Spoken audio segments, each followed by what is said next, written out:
서로 축복하겠습니다. 하나님의 뜻을 이루며 삽시다. 한 번 더 축복합니다. 하나님은 따바르의 하나님입니다. 할렐루야. 오늘도 날이니까요. 한 번 더 축복할까요? 예수 부활 당신의 부활입니다. 부활의 능력으로 살아갑시다. 할렐루야. 오늘 왜 이런 축복이 필요한지는 다들 아시죠? 지난 주간이 종료주일로 시작됐던 우리 교회 2026년 고난주간의 시작이었습니다. 우리 지난주를 또 우리 교회는 특별히 거룩한 멈춤의 주간이라고 명명하고 한 주간을 지내고 특별히 묵상집도 나눠드렸는데요. 여러분 어떻게 지내셨는지 제가 일일이 다 물어보진 못했고 저한테 몇 분 이렇게 피드백 해주신 분들이 있었습니다. 그분들 말씀은 목사님 저 이번 주간에 그 목사님 집께 나눠주셔서 맨송맨송하게 보내지 않고 하루하루를 우리 주님과 동행할 수 있는 그런 시간이 되어서 너무 감사합니다 하는 그런 인사를 여러분들한테 받게 됐습니다. 아무튼 이렇게 소중한 시간들을 지나고 맞이하는 것이 오늘 2020년 4월 첫 주일인데요. 오늘은 평소와는 분명히 다른 주일입니다. 그것도 우리 교회만 그런 게 아니잖아요. 전 세계에 흩어져 있는 주님의 몸 된 모든 교회들이 오늘 아주 의미 있고 또 중요하게 그리고 마음을 모아 지키는 주일이 되고 있습니다. 그 이유는 우리 부활주일이기 때문입니다. 할렐루야. 자, 이렇게 의미심장한 오늘부터 저는 새로운 큰 주제로 주일 메시지를 전하려고 합니다. 그것은 예수 부활, 우리의 부활입니다. 이런 주제가 왜 필요한지는 다 알고 있을 겁니다. 앞으로 그 이유를 주일마다 말씀을 전하면서 좀 더 강조하고 또 반복하고 말씀을 드릴 예정인데요. 오늘은 첫 시간입니다. 오늘은 빈무덤의 신앙으로 무장하기라는 제목으로 하나님의 말씀을 전하도록 하겠습니다. 오늘 우리가 칸타타 예배 때문에 오후에 3세대 주일학교 따로 모이지 못하지만 우리가 오늘 공부해야 될 내용이 또 있으니까요. 그 공과 제목 말씀드립니다. 죽음은 그 힘을 잃었습니다 이고요. 이번 주간은 그리스도의 부활이라는 가족 주제로 우리 한 주간을 살아보려고 합니다. 이번 설교 주제는 뭐니 해도 오늘 이 부활 사건인데요. 이 4월달 우리 설교 계획을 먼저 말씀드리면 오늘 그리스도의 고난, 그리스도의 부활, 다음 주에 그리스도의 고난, 셋째 주에는 그리스도의 승천, 마지막 주는 그리스도의 재림. 이렇게 해서 오늘 한 달 동안은 예수 그리스도의 그 삶 가운데 후반기, 예수님의 십자가부터 다시 오실 약속이 있는 그 시간까지의 내용들을 우리가 앞으로 한 달 동안 쭉 나누게 될 예정입니다. 순서대로 하면 그리스도의 고난부터 해야 되지만 오늘이 날이니만큼 부활에 대해서 먼저 말씀을 전하고요. 이제 고난 그리고 승천, 재림 이렇게 이어가려고 하니까요. 그런 순서를 좀 미리 기억해 두시면 좋겠고요. 또 이렇게 설교를 준비하다 보니까 오늘 대지 1번, 2번이 결국은 예수님의 고난에 대한 부분과 또 겹치고 있어요. 그래서 1번, 2번을 오늘은 좀 평소와는 좀 다르게 좀 짧게 전하고 오늘 핵심은 대지 3번이거든요. 3번은 좀 길게 시간을 할애해서 함께 말씀을 나누려고 합니다. 자, 그걸 염두에 두면서 대지 1번 여러분 읽어보겠습니다. 시작.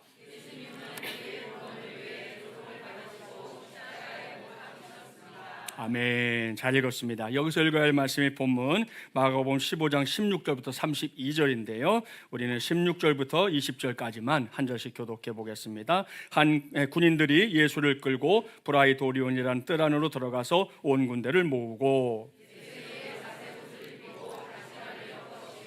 격려하여 이르되 유대인의 왕이여 평안할지어다 하고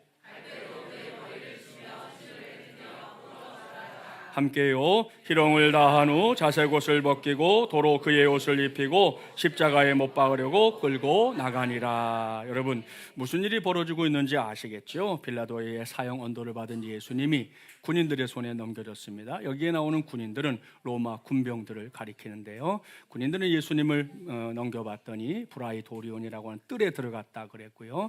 그곳에 들어가서 온 군대를 모았다 그랬습니다. 자, 여기에 나오는 군대라고 하는 것은 당시의 용어로 하면 코우트라는 용어가 되는데 이것은 로마 군단 인원의 10분의 1입니다. 그러면 한 600명에서 1000명 정도가 되거든요. 그러니까 이 뜰이 넓었다 좁았다 넓었다 많은 군인들이 모일 수 있는 곳이었다라는 거고요. 그러면 왜 이 군인들이 그곳에 있는 다른 전우들을 한자리에 모이게 했나? 이어지는 말씀을 보면 그 이유를 알 수 있는데요. 이것은 아예 예수님을 조롱하기로 작정했다 하는 것을 볼 수 있습니다. 자, 먼저 자색 옷이 나오죠. 이건 뭡니까? 예나 지금이나 왕을 상징하는 색이거든요. 그래서 예수님이 입고 있던 옷을 벗기고 자색 옷을 입혔습니다. 그리고는 또 왕이라고 생각한다고 말을 하면서 뭐 경례도 하고 했지요. 그런데 그게 진심에서 우러난 건 아니었습니다. 왕관 대신에 가시면류관도 씌워줬고요. 말씀을 보니까 심지어 갈대를 들고 예수님의 머리를 치기도 하고 침을 뱉기도 하고 거짓으로 몸을 굽혀서 경배하는 흉내까지 냈다. 이 모든 걸 성경도 평가하고 있죠. 이것을 희롱이라고 하는 단어로 묶어서 설명하고 있습니다. 그리고 그 다음 예수님을 결국 십자가에 못 박기 위해서 끌고 나가는 것으로 군인들의 역할이 마무리되고 있습니다. 아무튼 여러분, 이 심보가 뭡니까? 니까지 게 무슨 왕이냐 이런 거지요. 지난주에 우리가 종려주에 예수님이 예루살렘에 들어올 때 이스라엘 백성들이 우리의 왕이라고 외쳤지 않습니까? 네가 진짜 왕이냐 하고 조롱하듯 그렇게 예수님에게 함부로 대하고 있는 모습을 볼 수 있습니다. 여기까지 뭐 설교를 위해서 한 장면 한 장면 부득불 말씀드리긴 했지만 이런 건 사실 이렇게 말로 표현하기도 참 마음이 좀 어렵습니다. 그런데 이것도 끝이 아니에요. 오늘 말씀 보니까 군인들은 예수님을 십자가에 못 박은 다음에 오늘 말씀 보니까 그 십자가 위에 예수님이 다 박혀서 피를 흘리고 있는데 그 밑에서 예수님을 벗겨놓은 그 옷을 누가 가져갈까를 놓고 제비뽑기까지 했다고 하지 않습니까? 또 그것도 끝이 아닙니다. 지나가던 사람들, 종교 지도자들도 예수님을 조롱하고 희롱하고 함부로 말하고 심지어 예수님과 함께 양옆에 못 박혔던 강도들이 있었습니다. 이 사람들은 자기들의 죄 때문에 분명히 이유가 있어서 못에 박힌 거잖아요. 그런데도 그런 상황에서 예수님을 욕했다. 그렇게 오늘 성경이 기록하고 있습니다. 여러분, 그야말로 참담한 상황입니다. 그런데 우리 여기서 오늘 한 가지만큼은 분명하게 하고 갑시다. 자, 여기에 나오는 조롱, 모욕, 희롱, 정말로 예수님의 몫입니까? 아니에요. 아니에요. 그건 억만죄악에 빠져 사는 나의 몫입니다. 우리의 몫입니다. 모든 인류의 몫입니다. 그런데 그걸 우리 예수님께서 최전방에서 당신의 온 몸으로 대신 다 담당해주고 있는 것입니다. 그렇게 해서 받은 게 우리의 구원이에요. 우리가 오늘 이 자리에서 구원받은 백성으로 하나님을 찬양할 수, 아까 찬양팀 같이 열심히 찬양하셨는데 그렇게 찬양할 수 있는 이유, 그것은 다른 것이 아니라 우리 예수님께서 나의 죄, 우리의 죄 모든 것을 대신 짊어지시고 그 모든 모욕, 수치, 또 희롱, 조롱 그 모든 걸 받아주셨기 때문인 줄 믿습니다. 기억하시고 오늘 오후에 우리 식사하시고 나서 이와 같은 복음의 증인되어 사는 우리 모두가 되기를 바랍니다. 말씀드렸지만 일평생 예수 믿었는데 누구 한 사람에게 마음 딱 열고 예수님 믿으세요, 예수님이 당신의 구세주입니다, 이거 한번 해보지도 못하고 하나님 앞에 가는 날이 되면 참 우리의 부끄러운 삶이 될 겁니다. 오늘 기회가 있어요. 여러분한테 계란도 만들어 드리려고. 어저께 얼마나 많은 분들이 이런 계란 삶는 게 쉬운 줄 알아요? 그거 다 뜨거운 물에 건져갖고 쏟아내고 붙이고 비닐봉지 씹어놓고 많은 사람의 수고로 만들어진 걸 여러분 그냥 나누기만 하라는 거예요. 어려울 거 없잖아요. 그죠? 아까 말씀드렸지만 저는 이게 매년 할 줄 알았거든. 근데 작년에 그게 안 되더라고요. 내가 하고 싶다고 해서 되는 게 아니에요. 그걸 주셔야 할 수 있는 것이고 기회가 내게 있을 때 해야만 하는 겁니다. 오늘 기억하시고 식사한 다음에 함께 와서 자녀들도 데리고 함께 서서 찬양하고 이 동네를 축복하고 이 복음을 전하는 일에 동참하는 우리 모두가 되기를 주님의 이름으로 축복합니다. 자, 대지 2번 여러분 읽어볼까요? 시작.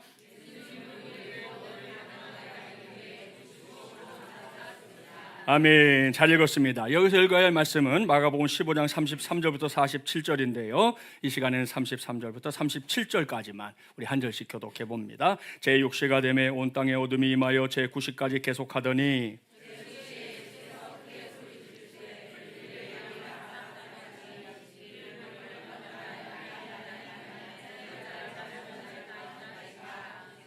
곁에 섰던 자 중 어떤 이들이 듣고 이르되 보라 엘리야를 부른다 하고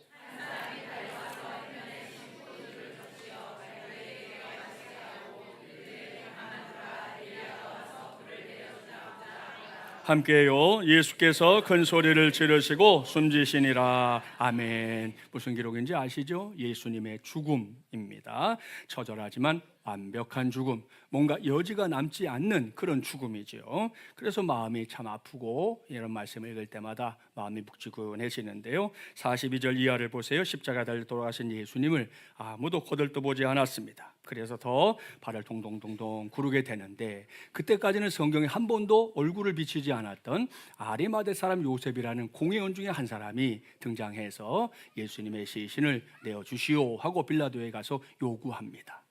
여기 보면 뭐 떠오르는 사람 없어요? 저는 엄홍도가 떠오르던데.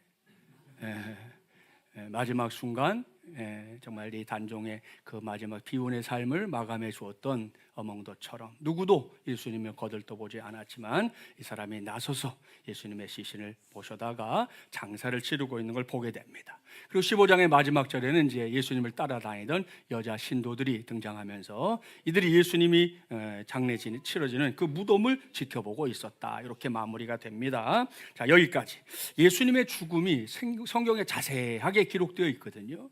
그 이유가 뭘까요? 왜 이렇게 자세하게? 마가복음, 마태복음, 누가복음, 요한복음 다 보면 굉장히 자세하게 기록이 되어 있어요. 왜 그럴까요? 자, 그걸 알게 해주는 성경 두 곳만 여러분에게 소개합니다. 먼저 레위기 17장 11절 자막에 나와요. 여러분이 봉독해 보겠습니다. 시작.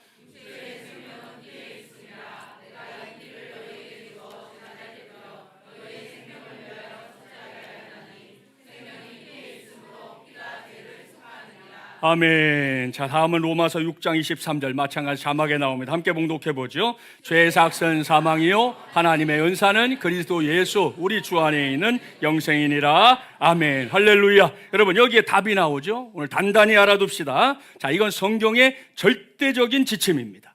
자, 먼저 무엇이든 죄를 속할 수 있는 것이 뭐다? 돈이다, 명예다, 권력이다, 우월감이다, 땡깡이다? 아닙니다. 다 아닙니다. 사람의 죄를 속할 수 있는 것은 성경에 딱 한 가지 얘기하고 있습니다. 그것은 피라고 했습니다. 이유는 한 가지, 피에는 생명이 있기 때문이다, 그렇게 말씀하고 있습니다. 이게 절대적인 지침이에요. 자, 그 다음, 누구든지 죄를 지으면 그 값을 어떻게 치러야 한다? 마찬가지로 물어볼까요? 돈으로, 명예로, 권력으로, 우월감으로, 땡깡으로? 어림도 없습니다. 이번에도 거기엔 답이 없어요. 그럼 어떻게 이 죄값을 치를 것이냐? 오늘 성경이 정확히 말씀하고 있죠. 반드시 사망으로, 죽음으로 치러야 한다. 이게 성경의 지침이에요. 자, 그런 눈으로 예수님의 십자가를 바라봐야 합니다. 우리 지난번 예배 마치고 저걸 치우지 않고 좀 둬야 되겠다 생각해서 앞에 이렇게 십자가를 뒀거든요. 이 십자가를 여러분 그런 눈으로 바라보시라는 거예요. 예수님은 죄가 있다 없다? 없다. 그런데 왜 이렇게 죽어야 합니까? 두말할 게 없습니다. 우리는 입이 10개라도 할 말이 없어요. 여러분, 이것은 나의 죄값, 우리의 죄값, 인류의 죄값을 예수님이 해결하기 위해서 선택하신 유일한 방법이기 때문입니다.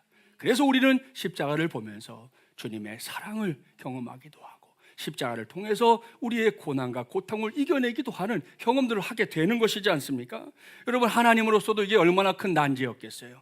용서해 주고는 싶은데 그냥 해줄 수는 없지 않습니까? 하나님도 공의의 하나님인데, 그래서 하나님의 고민 끝에 성자 예수님이 이 땅에 오신 것이고, 예수님이 아무 죄 없는 분이심에도 불구하고 우리의 죄를 다 짊어지시고 십자가에 달려 죽으신 것, 그것이 성경이 가르쳐준 유일한 죄를 용서받을 수 있는 길이다라는 것입니다. 그러니 오늘 우리가 그 사순절 끝에 이 부활절에 와 있는 것은 그 구원의 은총이 나의 것임을, 우리의 것임을 믿기에 오늘 이 자리에 있는 줄 믿습니다. 오늘 이 시간을 통해서 그와 같은 믿음을 더 단단히 할 수 있는 우리 모두가 되기를 주님의 이름으로 축복합니다. 자, 대지 3번 여러분 읽어보겠습니다. 시작.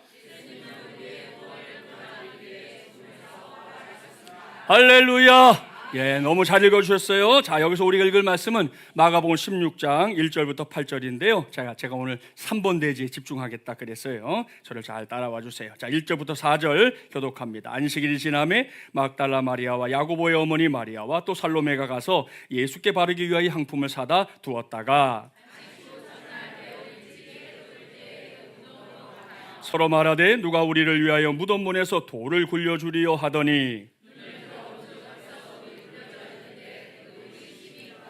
아멘. 자, 어느새 예수님이 십자가 달려 돌아가시고 사흘째 되던 날이었습니다. 그날 오늘 말씀에 나오는 이 여인들, 이 막달라 마리아와 야고보의 어머니 마리아 살로메가 예수님에게 가고 있는데 이유는 한 가지죠. 예수님의 시신에 향품을 발라드리기 위해서였어요. 자, 그런데 가는 동안 이 여인들의 고민이 오늘 성경에 나옵니다. 왜 고민하게 됐냐? 다른 것이 아니고 예수님의 무덤이 돌 무덤이었기 때문입니다. 우리나라처럼 장례 문화가 이렇게 땅을 파서 매장하는 그런 형식이 아니고 유대인들의 무덤은 이미 있는 자연 동굴이나 혹은 바위를 아예 파서 동굴처럼 만들어 가지고 거기다가 이제 시신을 모시거든요. 근데 문제는 그런 무덤이기 때문에 반드시 뭘 해야 되느냐? 입구를 돌로 막게 되어 있어요. 근데 그 돌이 작은 돌이 아니라 장정들이 이렇게 힘을 동원해서 닫아야 되는 그런 돌문입니다. 그러니 여인들이 자기들이 지금 예수님에게 가긴 가는데 이 돌문이 닫힌 것도 봤는데 이걸 어떻게 해야 될까? 그런 고민을 하고 있는 거죠. 그래서 그들이 하는 말,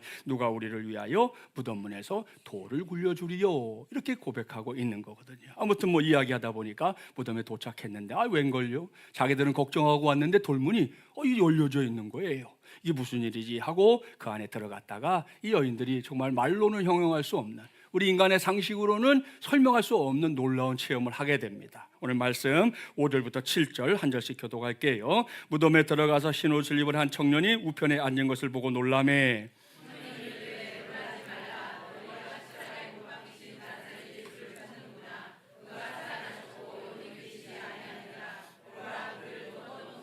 함께요. 가서 그의 제자들과 베드로에게 이르기를 예수께서 너희보다 먼저 갈릴리로 가시나니 전에 너희에게 말씀하신 대로 너희가 거기서 배우리라 하라 하는지라. 아멘. 할렐루야. 놀렐루야입니다. 돌무덤 안에 들어간 여인들, 그곳에서 청년으로 보이는 한 천사를 통해서 귀한 메시지를 듣지 않았습니까? 그 놀라운 메시지, 십자가에 못 박혀 돌아가신 예수님이 무덤 안에 계시지 않다 라고 하는 놀랍고 위대한 메시지였습니다. 여러분, 이 여인들이 어떤 사람들입니까? 아까 우리 15장 마지막에 예수님의 무덤이 여기다, 예수님을 장사치는 모든 걸 지켜봤던 바로 그 여인들이잖아요. 자기들의 눈으로 예수님이 돌아가신 거 확인했고 아예 무덤에 장사까지 지낸 것도 확인했는데, 그런 여인들에게 지금 예수님의 시신이 여기 없다라는 소식이 들린 거거든요. 오늘 우리 모두는 그 음성, 우리에게 주시는 음성으로 들어야 할 줄 믿습니다. 오늘 그 여인들이 들었던 천사의 메시지 이거잖아요. 너희가 십자가에 못 박이신 나사렛 예수를 찾는구나. 그가 살아나셨고 여기 계시지 아니하니라. 보라, 그를 두었던 곳이니라. 아멘. 자, 이것이 예수님의 무덤에서 여인들을 들었던 부활의 메시지입니다. 오늘 우리 모두가 우리 마음판에 단단히 새기는 우리 하나님의 음성 꼭 되기를 주님의 이름으로 축복합니다. 자, 그 음성을 전제하고 묻겠습니다. 우리는 놀랍고 신비한 일을 어떻게 이해해야 될까요?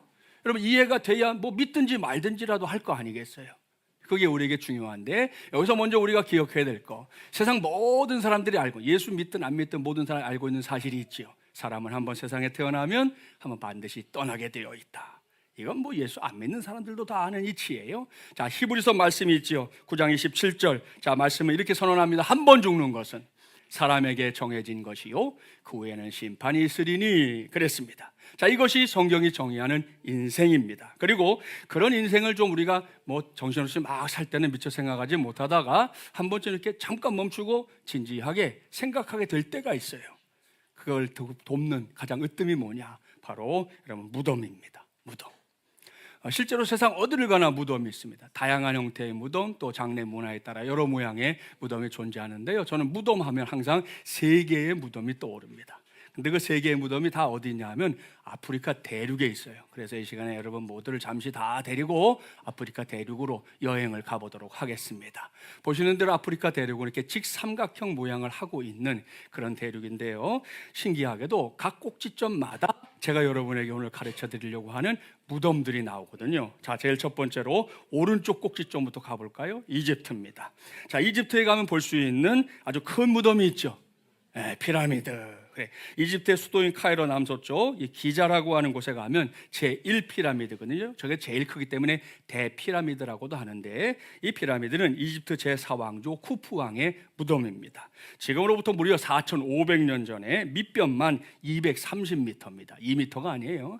230m의 높이는 144.6m로 정교하게 쌓아 올린 그런 무덤이거든요. 여기에 동원된 돌은 얼마나 될까요? 평균 2.5톤 트럭 있죠, 우리 2.5톤 트럭으로 석회암이 무려 230만 개. 230만 개가 동원해서 저렇게 하나의 피라미드를 만들었습니다. 그러니까 지금까지 뭐 앞으로도 없을 거예요. 인류 역사상 인간이 인간을 위해 만든 무덤 가운데 가장 규모가 크고 가장 대단한 무덤, 그러면 피라미드를 우리가 부인할 수 없을 것 같습니다. 아무튼 자, 그곳에 들어가서 이제 내부로 가고 비로 같은 복도를 지나서 왕의 묘실에 들어가 보면 원래 거기에 파라오의 시신이 있어야 되는데 없어요. 왜냐하면 사람들이 발굴해 갔기 때문입니다. 그 대신에 텅 빈 묘실 벽 쪽에 뭐가 써 있냐 하면 1818년 3월 2일 벨자니라고 하는 글씨가 붉은 페인트로 써 있습니다. 하여튼 사람들은 뭐 이렇게 가서 쓰는 걸 좋아할까? 얼마 전에 보셨죠? 중국에 장성에 올라가서 뭐 사람은 여인은 중국 사람 같은데 국적은 미국이라고 그래요. 거기다 자기 이름을 막 새기고 옆에서는 막 촬영하다가 잡혔어요. 벌금을 내는 줬더니 모르겠는데 잡혔다는 것까지 나왔어요, 기사에. 뭘 그런 걸 그렇게 좋아하나? 여러분 그거 아십니까? 진시 황제가 보낸 사람 중에 우리나라에 온 사람이 있었어요. 제주도 폭포 옆에다 지 이름 써놨어. 그 시절에 지 다녀갔다고. 하여튼 뭐 되게 좋아하는 것 같아요, 그런 것들을. 아무튼 이 묘실에 가면 요 글씨가 쓰여있는 글씨는 요 파라오 요곳을 발굴해간 사람과 날짜를 기록해주고 있는 겁니다. 자, 이번에는 왼쪽 꼭지점으로 가겠습니다. 모로코입니다, 모로코. 모로코의 수도 라바트에 가면 아프리카 대륙에서 가장 아름다운 무덤으로 알려진 모하메드 5세의 영묘가 있습니다. 영묘. 자, 영묘라고 하는 것은 출입이 가능한 묘입니다. 우리는 뭐 딱 매장하면 끝이잖아요. 근데 이건 출입이 가능해요. 자, 모하메드 5세는 프랑스로부터 모로코를 독립시킨 민족의 영웅이었습니다. 그가 타계한 뒤에 왕위를 계승한 이 핫산 2세가 아버지를 위해 지은 게 저 영묘입니다. 그리고 1999년 7월에 이 핫산 2세도 죽게 됐는데 죽으면서 자기 저 시신을 저기에 모셔달라 유언해서 저기에 가면 이제 자기 아버지 관이 있고요, 자기 관이 있고, 그 다음에 그 옆에는 지금의 현재 모로코 국왕의 그 동생이 되는 그 핫산 2세의 또 아들, 작은 아들이 거기에 또 모셔 있습니다. 그래서 내려가 보면 저렇게 발코니에서 관이 하나만 나오지만 그 밑으로 3개의 관이 있는 그런 영묘입니다. 근데 지금 여러분 눈에도 보이시지만 어때요? 구조가 되게 내부에 모자이크로 된 장식된 벽도 그렇고 샹들리에 등등 되게 화려하잖아요. 그래서 여기에 관이 보이지 않으면 이것은 어느 나라 한 이 왕비의 혹시 그 내실처럼 그렇게 생각할 정도로 아주 화려하게 만들어진 묘라, 그렇게 전해지고 있습니다. 세 번째 여행지 가봅니다. 아프리카 대륙 맨 아래쪽 꼭지점, 여기에는 소수의 백인이 나라 경제를 독점하고 있는 남아프리카 공화국입니다. 전체 국민의 14.7%가 백인인데 이 사람들이 나라의 90%의 토지를 갖고 있습니다. 그러니까 부동산적으로 되게 문제가 있는 거죠. 모두가 다 이 백인들의 소유가 되어 있으니까 원주민들이었던 흑인들은 아주 굉장한 빈민으로 살고 있고 집단촌을 이루고 살고 있는데, 그 흑인들이 살고 있는 마을 옆에 가면 거기도 묘지가 있지 않겠습니까? 그 다음에 사진 나오지만 그들의 묘지는 참 참담합니다. 보는 대로 거기에 그저 보이는 것이라고는 마치 쓰레기장 같이 보여서 사람들도 이게 묘지인지 쓰레기장인지 알 수 없을 만큼 되어 있는 그런 묘지가 지금도 남아프리카 공화국에 있다는 거죠. 자, 여러분, 이렇게 3개의 무덤을 우리가 봤는데요. 세상에서 가장 거대한 무덤인 이집트의 피라미드, 아프리카 대륙에서 가장 아름답다고 알려진 이 모하메드 5세의 영묘, 그리고 황폐하고 너무 지저분해서 마치 쓰레기장이라고 해야 될 만큼 지저분한 이 남아프리카 공화국의 공동묘지에 이르기까지 이 3가지를 봤는데요. 자, 여기서 우리가 꼭 알아둬야 할 게 있습니다. 자, 그것은 엄청난 외형적인 차이에도 불구하고 이 무덤들은 본질적으로 동일하다는 사실입니다. 자, 무슨 말인지 아시죠? 무덤의 본질은 뭡니까? 죽음이거든요, 죽음. 네, 그 죽음 자체에는 뭐 호화로운 무덤이든 초라한 무덤이든 상관없이 그저 그 무덤은 죽음을 받는 곳이다라고 하는 내용만큼은 동일하다는 거예요. 당장 우리 중에는 여러분 거대한 피라미드처럼 대단한 인생의 주인공이 우리 중에 있을 수 있잖아요. 그럼 그렇다고 해서 그 사람을 죽음이 피해갈까요? 피해가지 않습니다. 우리 중에 세상 뭐 가장 멋지게 생긴 외모에 있어서나 뭐 가지고 있는 모든 것들이 가장 탁월한 사람이 있을 수 있잖아요. 있을 수 있는데 여러분 그 사람을 죽음이 몰라보고 피해갈까요? 어림도 없어요. 몰라보지 않아요. 정확히 찾아내. 성형 아니야 성형 할아버지를 해봐요. 못 찾아내나. 다 찾아내게 돼 있습니다. 또 우리 중에는 하루를 벌어서 하루 먹고 사는 게 힘겨운 그런 인생을 사는 사람들도 있지 않습니까? 그런 분들 역시 죽음은 마지막으로 찾아오는 인생 최후의 손님입니다. 그런 의미에서 정말 죽음은 모두의 공평한 사건이다, 그렇게 말씀드릴 수 있겠습니다. 이러한 무덤의 의미는 예수님도 다르지 않습니다. 앞서 예수님의 완벽한 죽음 말씀드렸잖아요. 그러나 하늘도 울고 땅도 울었습니다. 십자가 위에서 완벽하게 죽으신 예수님, 다행히도 아리마다 사람 요셉이 예수님의 무덤을 마련해 주었으니 참 그나마 감사할 일인데요, 거기까지는 똑같다는 거예요. 자, 그런데 예수님을 장사 지낸 지 사흘째 되던 날로 우리가 가보겠습니다. 바로 2000년 전 오늘입니다. 오늘 그날 예수님의 무덤은 세상 모든 무덤들과는 전혀 다른 무덤이 되어버렸습니다. 그야말로 그 어느 것도 비교할 수 없는 그런 무덤이 되어버렸다는 것이죠. 무엇 때문인가? 예수님께서 죄와 사탄과 사망의 권세 깨뜨리시고 한 방에 깨뜨리시고 무덤에서 살아나셨기 때문입니다. 할렐루야. 자, 이것이 사실이기 때문에, 이것이 역사적인 진리이기 때문에 그때부터 2026년 오늘에 이르기까지 예수님의 무덤은 세상에 존재하는 그 수많은 무덤들과는 전혀 다른 종류의 무덤이 됐다는 거예요. 자, 그래서 마저 여행을 가보겠습니다. 요즘 전쟁 때문에 아주 시끄러운 곳이죠. 이스라엘로 가볼 건데요. 자, 이스라엘 수도인 예루살렘에 가보면 거기에 비아돌로로사라고 하는 요겁니다. 길입니다. 비아돌로로사라는 길이 있는데, 이 길은 예수님께서 고난 당하실 때 그 시작했던 시작 지점에서 예수님이 죽으셨던 그 자리까지 14지점을 한꺼번에 묶어가지고 비아돌로로사라고 부르는 거거든요. 이렇게 안내도가 있어요. 지난번에 우리가 원래 가려고 했는데 갔으면 저길 가볼 건데 못 갔어요. 그래서 혹이라도 나중에 갈 분들 있으면 여긴 꼭 가셔야 돼. 가서 가는데 지침은 하나, 새벽같이 가야 됩니다. 왜냐면 해가 뜰 때쯤 되면 저희가 길이 완전히 장사판이 돼요.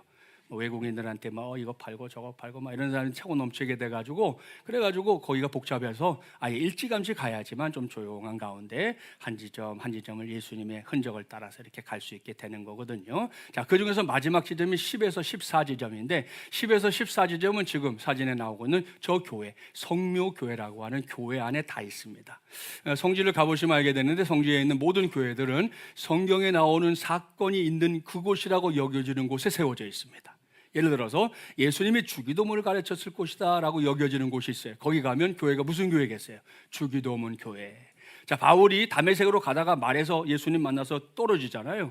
거기에 뭐가 있냐면 바울 낙마 교회, 이런 게 있어요. 예?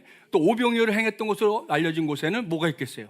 오병이어 교회. 실제로 그렇게 모든 그 교회들이 성경에 나오는 사건 속에서 만들어져 있거든요. 자, 그래서 이것이 성묘교회라고 했으니까 이게 무슨 거룩한 묘다라고 하는 걸 알 수 있잖아요. 자, 그 중에서 12지점, 지금 제가 10지점부터 14지점이 있다는데 12지점이 뭐냐면 골고다 언덕입니다. 다음 사진 보면 나오는데요. 골고다 언덕에 이렇게 건물 안에, 그러니까 건물이 지금 위에 지어져 있는 거예요. 이 골고다 언덕이라고 여겨지는 그곳이 가보면 어떻게 되냐면 저 밑바닥에 요만큼, 크지도 않아요. 요만하게 유리로 이제 창을 만들어 놨어요. 거기는 벽돌 이런 걸 넣지 않고 창을 만들어 놔서 투명합니다. 그래서 서서 보지 않고 저 사람들이 지금 이렇게 무릎 꿇고 이러고 보고 있는데, 그 보고 있는 게 어디라고요? 거기가 골고다 언덕. 거기가 언덕입니다. 그래서 거기에 사람들이 앉아서 예수님의 십자가를 생각하면서 이렇게 기도하고, 또 한 사람 빠지면 또 한 사람이 가서 무릎 꿇고 그것을 보면서 기도, 이렇게 빠져요. 이게 12지점이에요. 그리고 마지막 14지점은 요 성묘교회 안에 또 다른 건물이 저렇게 있습니다. 저게 뭐냐면 예수님의 무덤이에요. 그래서 지금 사람들이 줄을 서서 그 무덤 안에 한 사람씩 들어갔다 오려고 이렇게 지금 줄을 서 있는 게, 다음 사진은 뭐 정면 사진이 나오는데 이렇게 작은 모양의 건물을 하나 다시 지어놨는데 요게 바로 예수님의 무덤입니다. 14지점. 자, 이렇게 보여드렸는데 여러분, 이 무덤이 어떤 무덤이냐? 이 무덤은 바로 여러분 빈 무덤입니다. 할렐루야. 그렇습니다. 세상에 존재하는 모든 무덤 안에는 장사 지낸 시신들이 있잖아요. 미라 형태의 모습을 갖고 있든지, 뭐 뼈가 남아 있든지, 아니 그것도 없으면 그저 흔적 같은 것들이 남아 있든지, 모든 무덤의 안에 있는 형태들은 그런 형태의 시신들이잖아요. 자, 그런데 여러분, 우리 예수님은 어떻다? 그 무덤이 비어 있다. 아까 제일 피라미드에도 물론 파라오가 없다고 했지만 그것은 파라오가 뭐 살아나서 없는 게 아니에요. 고고학자들이 발굴해 갔기 때문에 없는 것이죠. 유일하게 우리 예수님의 무덤만 텅 빈 무덤입니다. 자, 그리고 이건 누군가에 의해서 비어진 게 아닙니다. 예수님이 죽음에서 부활하셨기 때문에 빈 것인 줄 믿습니다. 이를 놓고 어떤 이들은 예수님의 제자들이 훔쳐갔다, 도적설을 주장합니다. 그런데 이게 너무 웃기는 게, 여러분, 예수님의 무덤을 종교 지도자들의 부탁으로 그 당시 로마 군병들이 철동까지 지켰거든요. 근데 예수님의 제자들, 예수님 십자가 질 때 끝까지 따라갔나요? 36개 주랭랑 났어요. 한 명도 남지 않았어요. 그런 겁쟁이 쫄보들이, 군병들이 지키고 있는 그 무덤에 와서 예수님의 시체를 훔쳐가요? 어림도 없는 일입니다. 말도 안 되는 일이에요. 그런가 하면 예수님이 십자가 위에서 너무 피를 많이 흘려서 잠깐 기절하셨다. 시신인 줄 알고 내려서 무덤에 모셨는데 깨어나셔서 자기 발로 무덤을 빠져나갔다. 이렇게 주장하는 이들도 있는데 성경에 있는 정확한 증언. 자, 예수님께서 십자가에 달려 죽으신 것을 확인사살하느라 그냥 둬도 됐을 터인데 확인사살하느라 뭘 합니까? 창으로 예수님을 옆구리를 찔렀다고 나옵니다. 그럼 생각해 보세요. 그냥 여러분이 평면적으로 읽으니까 뭐 이렇게 찔렀나? 이게 아니고 예수님의 십자가가 지금 우리 위에 있는 거예요. 그죠? 군병은 아래에 있어요. 개인 창으로 예수님을 찌른 거예요. 그러니까 대각선으로 찔렀겠죠. 예. 자, 그러면 여러분의 손을 이따가라도 궁금하시면 바늘을 가지고 한번 찔러보세요. 여러분 손을 찔렀는데 여러분의 손에서 피가 나오나요? 뭐가 나오나요? 피가 나오죠. 근데 성경에 보니까 예수님은 찔렀는데 그 창을 타고 뭐가 내려왔냐면 물과 피가 나왔다 그랬어요. 사람 몸에서 어떻게 물이 나와요? 10번 찔러보세요. 물 나오나요? 절대로 안 나오죠. 근데 사람의 몸에서 유일하게 물이 나올 수 있는 경우가 딱 하나 있어요. 그래서 심장이 얼마나 소중한 기관입니까? 하나님 심장을 싸고 이걸 구하기 위해서 우리 갈비뼈도 그래서 주신 거예요. 심장 위에서. 근데 그 막이 있는데 막 안에 뭐가 있냐? 물이 있습니다. 물. 그러니까 예수님이 창에 찔리셨는데 그 창 끝에 물과 피가 흘렀다는 것은 뭐예요? 그 창이 예수님의 심장을 터뜨려서 물과 함께 피가 같이 흘러나오는 그런 상황이 됐다. 그러나 여러분 이것은 완전한 죽음이죠. 죽은 척한 게 아니고 기절한 척한 게 아니라 완전한 죽음을 말씀하고 있는 겁니다. 자, 그래서 우리 예수님께서 그와 같은 것을 우리에게 분명히 보여주셨기 때문에 결국 이 무덤이 빈 이유는 딱 한 가지뿐이라는 거예요. 예수님이 무덤에서 다시 살아나셨기 때문입니다. 부활하셨기 때문이지요. 이러한 부활의 역사는 또한 예수님이 일찍이 십자가를 지시기 전에 제자들에게 예언처럼 남겨두신 말씀이기도 합니다. 마가복음 8장 30절 31절 우리 교독해 볼게요. 이에 자기의 일을 아무에게도 말하지 말라 경고하시고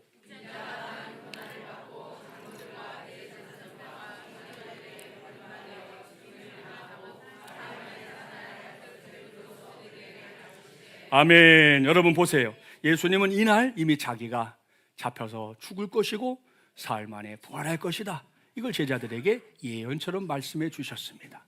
그리고 오늘 우리가 경험하고 있는 이날, 그날 예수님은 자기가 말씀했던 대로 다시 살아났다는 것을 친히 보여주신 것입니다. 그래서 예수님의 무덤이 빈 무덤이 된 줄 믿습니다. 그리고 이것이 오늘 부활주일을 맞이하여 우리 모두가 우리 안에 단단히 새겨야 할 우리 신앙의 기본기입니다. 빈 무덤의 신앙 말입니다. 그렇습니다. 우리 모두는 예수 그리스도의 무덤이 빈 무덤이라는 사실을 단단히 붙잡아야 할 사람들입니다.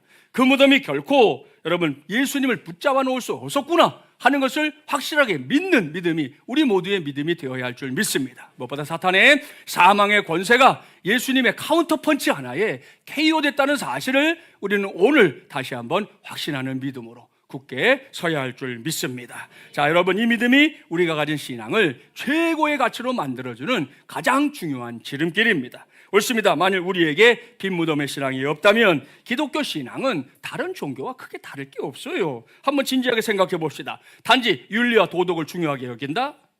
유교면 됩니다. 뭐 기독교 아니어도 어때요? 그런 얘기는 거기도 다 있는데 그 정도 사는 얘기는 세상 종교들이 다 얘기하는 거예요. 그렇잖아요. 종종 병 낫는 걸 기독교의 특징이라고 여기고 우리가 신유의 은사라는 말도 하잖아요. 근데 여러분 기독교에만 병 고침이 있나요?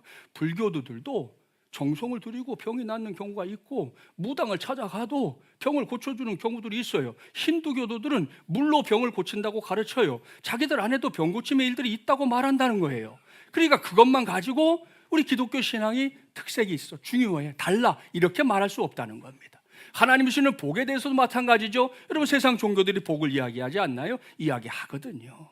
거기까지로 하라면 기독교 신앙과 다른 종교가 크게 다를 게 없다는 거예요. 자, 그런데 예수님의 무덤에 오게 되면 이게 얘기가 달라지는 거예요. 여러분 세상의 많은 종교들에도 뭐 교주에 해당하는 사람들이 있잖아요. 여러분 석가모니의 시신은 아시는 대로 사리로 만들어져서 인도 전역에 8만 5천 개의 사리탑으로 존재합니다. 또 공자의 무덤은 창평창이라고 하는 곳에 있고요. 우리가 잘 아는 모하메드는 어떻습니까? 사우디아라비아 요즘 잠깐 뉴스 나오죠. 거기에 메카라고 이렇게 팔각형인가요? 육각형인가요? 그런 모양의 하얗게 된 건물 속에 그의 시신이 거기에 있습니다. 그래서 이슬람 신자들은 일평생 거기 메카 한번 가보는 게 소원이에요. 가끔 그 메카에 갔다가 짓밟혀 죽는 사람들 나오죠. 너무 많이 가가지고 감당을 못해서 결국 압사하는 일들이 뭐 매년 벌어지는 곳이 바로 그런 곳입니다. 그런데 여러분 거기 가본들 이 사람들이 거기 가서 나름대로 자기들이 종교적인 행위를 하겠지만 그 돌면서 갖게 된 생각이 뭐예요? 우리 교주는 여기에 잠들어 있지. 우리 교주는 여기에 시신이 있는 거지. 우리 부처님 사리탑이 다 있고 이렇게 돌아가신 다음에 이렇게 된 거지. 그러고 다니는 거죠. 그게 그들의 신앙이에요. 하지만 우리는 다릅니다. 여러분 우리는 분명히 무덤의 차이를 알고 있는 사람들입니다. 우리 예수님의 무덤은 빈 무덤입니다. 그리고 우리는 그 빈 무덤이 나의 신앙을 세우는 축이 돼야 된다 하는 말씀입니다. 그럴 때 우리 안에 진정으로 하나님께 주시는 믿음의 능력이 나의 것으로 우리의 것으로 자리하게 될 줄 믿습니다. 그리고 그때부터죠, 여러분 예수님이 부활하신 날을 우리는 주님의 날, 주일이라고 부르잖아요. 우리가 일요일 이렇게 얘기 안 하잖아요. 우리는 주일, 왜? 이 날이 주님이 죽음에서 부활하신 날이기 때문에 초대교회 때부터 이 날을 주일이라고 부르기 시작했고, 그날에 우리가 뭘 제일 힘써야 되느냐? 오늘처럼 주일 성수의 신앙으로 하나님 앞에 예배하는 것, 이것이 성도의 본분이다. 이게 지난 2000년 동안 내려온 교회의 역사입니다. 그러니 여러분, 이 주일이 우리한테 얼마나 중요한 날입니까? 오늘만 아니라 앞으로도 이 주일을 잘 지키는 것, 우리 자녀들과 더불어 주일 성수의 신앙을 힘쓰는 것, 이것이 우리 모두의 몫이 되어서 하나님이 기뻐하시는 이 부활 신앙이 우리의 삶을 새롭게 하게 되기를 주님의 이름으로 축복합니다. 그렇습니다. 여러분, 이 부활의 주님을 믿는 사람들 지구상에 얼마나 될까요? 2022년 기준으로 보니까 25억 5,900만 명입니다. 전 세계 인구 가운데 그 사람들이 예수님의 부활을 믿고 우리는 하나님의 자녀입니다 이러고 있는 거예요. 그 대열에 우리가 함께 있는 것을 영광으로, 기쁨으로 여기기를 바랍니다. 그리고 그 빈 무덤의 신앙으로 요즘같이 힘든 세상도 당당히 이겨내는 우리 모두가 되기를 주님의 이름으로 축복합니다. 말씀을 마무리합니다. 오늘 저는 빈 무덤의 신앙으로 무장하기라는 제목으로 하나님의 말씀을 전했습니다. 요즘 누구나 피부로 느끼고 있는 것처럼 세상이 정말로 흉흉합니다. 아침에 눈을 뜨고 제일 먼저 보는 게 부득불 뉴스지만 뉴스를 볼 때마다 참 마음이 아려와요. 뭐 전쟁의 소식도 그러하지만 최근에 또 뭐 말도 안 되는 애들도 있으니까 말하기도 싫으네. 하여튼 그런 사건 사고들, 뭐 장모가 됐든 부모가 됐든 이게 도대체 어떤 세상이 돼가고 있는지 모를 이런 세상이 돼서 탄식을 하지 않을 수 없는 그런 시대 아닙니까? 자, 그래도 여러분, 이 시간 여러분 모두에게 확신에 찬 당부를 하겠습니다. 힘들겠지만 여러분 걱정하지 마십시오. 웅크리지도 마십시오. 두려워하지도 마십시오. 왜요? 우리에게는 부활하신 예수님이 함께하기 때문입니다. 또 주님이 친히 무장시켜 주신 빈 무덤의 신앙이 바로 나의 것이고 우리의 것이고 우리 교회의 것이기 때문입니다. 여러분 그 신앙으로 단단히 무장하십시오. 그리고 세상 앞에 나가야 됩니다. 아무것도 무장하지 않고 나갔다가 사방팔방에서 나가라는 화살촉에 쓰러져 버리는 인생 되는 거 이제 그만하고, 이제 오늘 부활주일이니까 다음 주일에 우리 다시 모일 때에는 우리가 이룬 승리와 함께 주님을 감격 가운데 찬송하고, 오늘 찬양대가 얼마나 찬양 잘했어요. 이게 뭐냐 하면 맛배기예요. 이따 오면 이거보다 더 잘한다, 이걸 맞죠? 그런 거죠? 네, 그런 거였어요. 오늘 너무 크게 잘했는데 오늘도 여전히 여러분들은 안 일어났어요. 마중물 예랑 가족들은 대단해. 그렇게 말을 해도 잊어버리는 건지 뭐 마음을 안 두는 건지 몰라도, 원래 이 찬양 아시잖아요. 너무 처음에 만들어서 이 곡이 연주됐을 때 구강이 너무 감격스러워서, 물론 처음부터 일어난 건 아니고 앉아서 이러고 듣다가 감격스러운 대목이 왕의 왕 또 주의 주 막 나오잖아요. 그러니까 이 구강이 자기도 모르게 너무 이게 경건해서 일어난 거예요. 그래서 이게 할렐루야라고 하는 곡이 울려 퍼지면 어디를 가나 일어나는데 마중물야랑 교회만 안 일어나. 아주 대단한 교회야. 어떻게 그렇게 안 일어나는지 설명을 벌써 몇 번 했죠 내가. 그죠? 찬양대 자존심에 지금 스크래치가 났어요. 이따가 여러분 이따 제대로 박수 안 쳐주면 어떻게 될지 몰라. 나도 장담 못해요. 그럼 오늘 찬양대가 찬양했잖아요. 우리 주님이 만왕의 왕이시다. 왕 중의 왕이시다.